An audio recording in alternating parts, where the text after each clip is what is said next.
السلام علیکم ناظرین کرام، فیتھ انسائٹ سے میں ہوں آپ کا میزبان ناصر محمود۔ کل ہم نے گفتگو کی تھی بدء الوحی، وحی کے آغاز کے بارے میں۔ وہیں سے دو نئی باتیں آپ کے لیے آ گئیں جو آپ سے لازماً شیئر کرنا چاہتا ہوں۔ ایک یہ کہ پچھلی گفتگو میں ہم نے یہ بات بیان کی تھی کہ قرآن مجید کی پہلی اترنے والی آیات سورہ علق کی آیات تھیں، مگر کچھ احادیث ہیں اور صحیح احادیث، یعنی کل والی حدیث سیدہ عائشہ صدیقہ رضی اللہ تعالیٰ عنہ سے مروی تھی، اور آج جو حدیث پاک جس وجہ سے ذہن میں ایک سوال آیا کہ آپ کے ساتھ شیئر کر لوں، وہ حضرت جابر بن عبداللہ رضی اللہ تعالیٰ عنہ سے مروی ہے، اور اس میں بیان ہے کہ پہلی اترنے والی آیات سورہ المدثر کی آیات تھیں۔ تو ان کے درمیان میں تطبیق ایک تو اس کا ذکر کر دوں گا، اور دوسری انتہائی اہم بات جو آگے چل کے آپ میرے ساتھ رہیں گے تو آپ سنیں گے، وہ انہی احادیث میں جو سورہ المدثر کے نزول کے متعلق احادیث ہیں، ان میں ایک ذکر ہے فترۃ الوحی، ایک ایسا زمانہ کہ پہلی وحی کے بعد رسول اللہ صلی اللہ علیہ وآلہ وسلم پر وحی کے اترنے میں وقفہ آ گیا۔ وہ وقفہ کتنا تھا؟ 2، 3، 4، 6 مہینے تک کے مختلف اوقات ہیں، لیکن کوئی کنفرم نہیں ہے۔ البتہ ایک لمبا عرصہ تھا جس میں وحی نہیں اتری، حضور سرور عالم صلی اللہ علیہ وآلہ وسلم کے لیے پریشانی تھی۔ ان احادیث میں ایک ایسا جملہ آتا ہے جو حضور سرور عالم صلی اللہ علیہ وآلہ وسلم کی شان کے منافی ہے، حضور کی شان رسالت کے مطابق نہیں ہے۔ اس کا آگے جا کے ذکر کرتا ہوں، لیکن پہلے تاکہ آپ میری بات کو پوری طرح سمجھ لیں، اور اس بات کو اچھی طرح سمجھنے سے ہی اس بات کو سمجھنے پر آپ موقوف ہے جو میں آگے جا کے کہنا چاہتا ہوں، کیونکہ وہ بھی بخاری کی حدیث سے ہے جس میں وہ جملہ آ جاتا ہے جس کے بارے میں نے آپ سے کہہ دیا کہ وہ حضور اقدس صلی اللہ علیہ وآلہ وسلم کی شان کے مطابق نہیں ہے۔ ہوا یہ کہ پہلی وحی کے بعد جب فترۃ الوحی ہو گیا، ایک وقفہ درمیان میں آ گیا، اس کے بعد پھر وحی کا نزول شروع ہوا۔ سیدنا جابر بن عبداللہ رضی اللہ تعالیٰ عنہ نے ایک بار ان سے کسی نے سوال کیا، حضرت ابی سلمہ بن عبد الرحمن نے،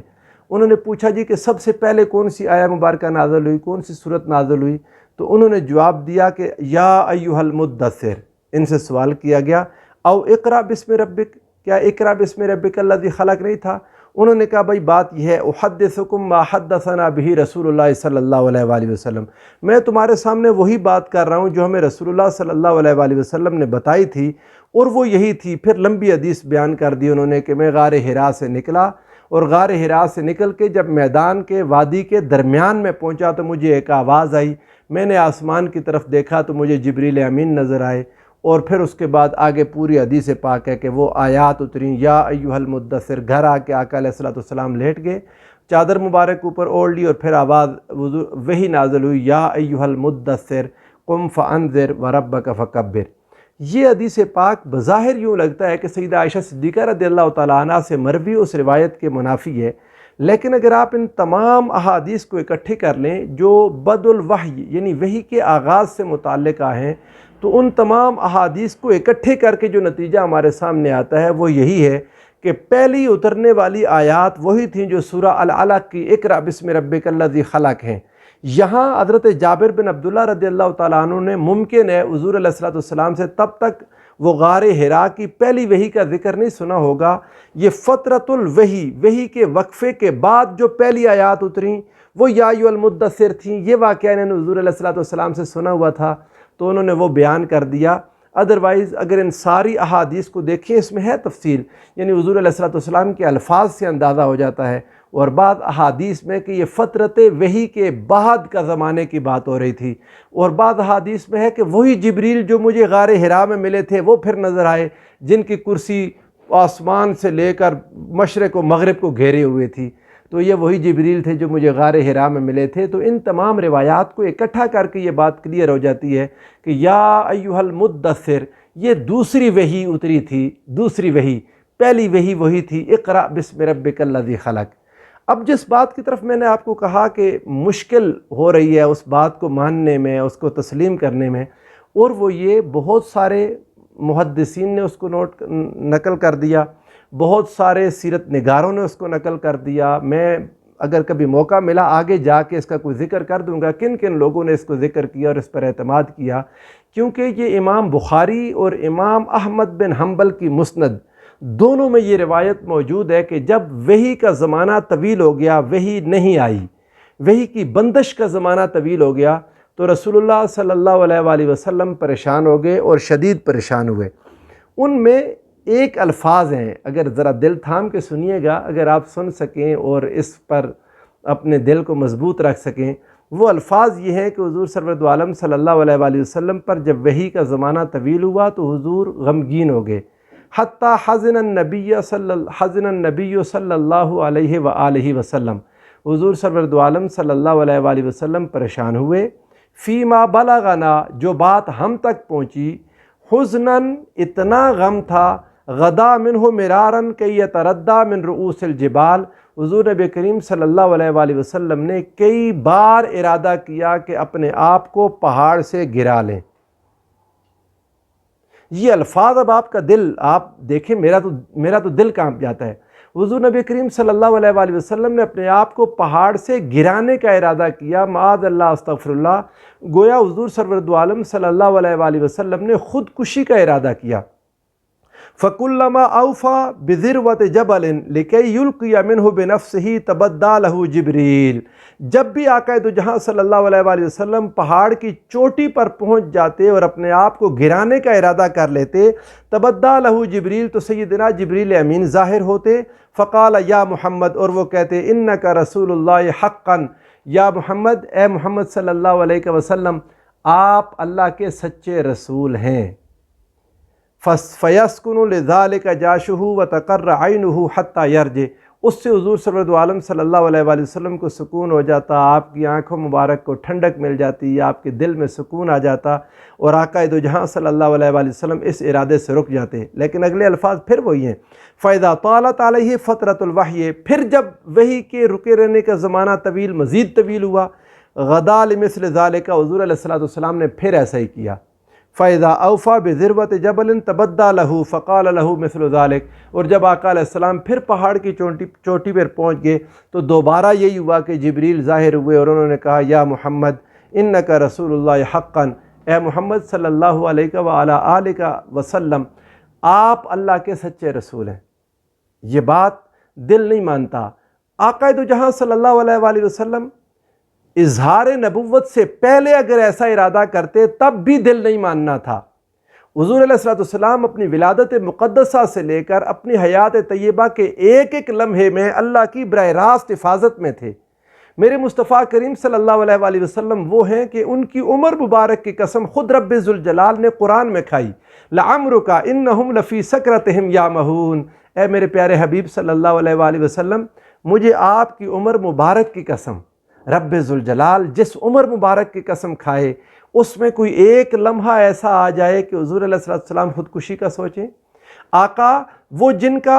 حوصلہ پہاڑوں سے مضبوط، میرے مصطفیٰ کریم صلی اللہ علیہ وآلہ وسلم، پریشان ہونا الگ بات ہے، وحی نہیں آئی، محبوب کا ایلچی نہیں آیا، ہائے ہائے، میرے پیارے رب کا ایلچی نہیں پہنچا مجھ تک، وہ جو پہلی وحی اِنَّا سَنُلْقِي عَلَيْكَ قَوْلًا ثَقِيلًا، وہ جو ایک بھاری قول اترا تھا، بے شک وحی کا اترنا، حضور علیہ السلام جب اسے ریسیو کرتے، یہ جو آقا علیہ السلام پہلی وحی کے بعد آ کر گھر میں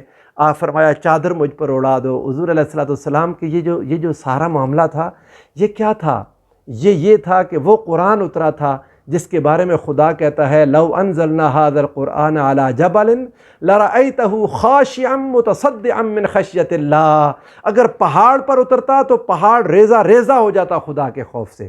یہ قلب مصطفیٰ کی عظمت ہے کہ اس قرآن کو حضور علیہ السلام نے اپنے سینے پر، اپنے قلب اطہر پر ریسیو کیا اور اسے وصول فرمایا۔ اب جب وحی رکی تو پریشان ہونا تو ایک فطری بات ہے کہ محبوب کا پیغام نہیں آ رہا۔ جس محبوب کے پیغام کے انتظار میں میرے مصطفیٰ کئی دن غار حرا میں بیٹھتے تھے،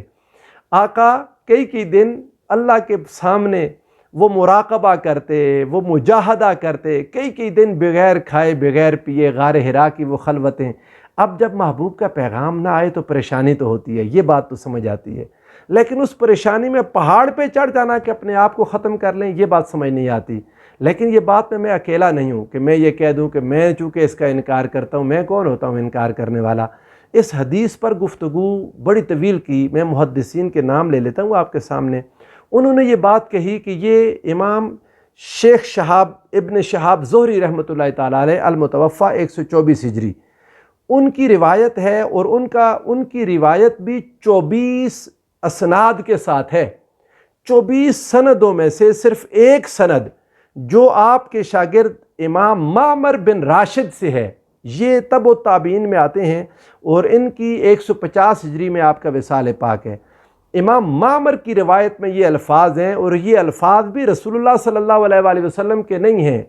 ابن شہاب زہری یا امام معمر انہوں نے کہا فیما بلغنا، جو بات ہم تک پہنچی۔ کس نے پہنچائی؟ نہ اس بات کا ذکر ابن شہاب زہری نے کیا۔ اگر یہ ابن شہاب زہری کے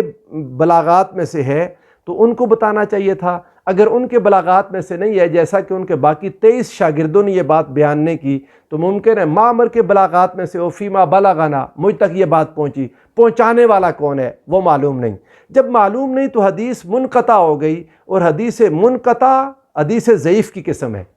اب حدیث ضعیف کسی فضائل میں آئے تو ہم اسے مان لیتے ہیں، لیکن ایک ایسی چیز میں جو نبوت کی شان کے منافی ہے، آقا دو جہاں صلی اللہ علیہ وآلہ وسلم کے مرتبے کے منافی ہے، ایسی روایت ہم اس میں مزید کوشش ہی نہیں کریں گے، اپنے آپ کو نہیں تھکائیں گے کہ اس کی ہم تعویلات کریں اور اس کو سمجھنے کی کوشش کریں اور اس کے محتملات کی طرف جائیں گے، کیا کیا احتمالات ہو سکتے ہیں، اس طرف ہم نہیں جائیں گے۔ اگر حدیث صحیح ہوتی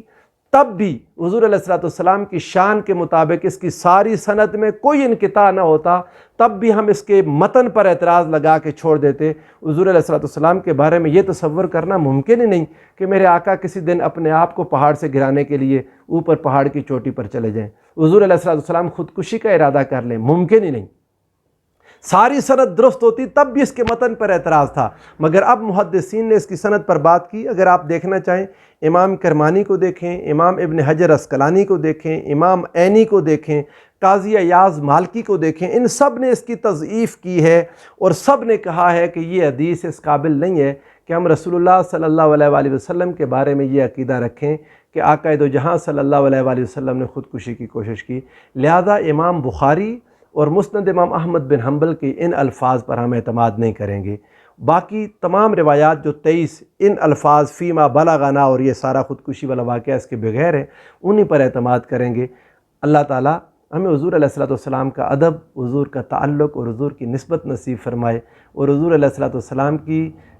شفاعت نصیب فرمائے۔ والسلام علیکم ورحمۃ اللہ وبرکاتہ۔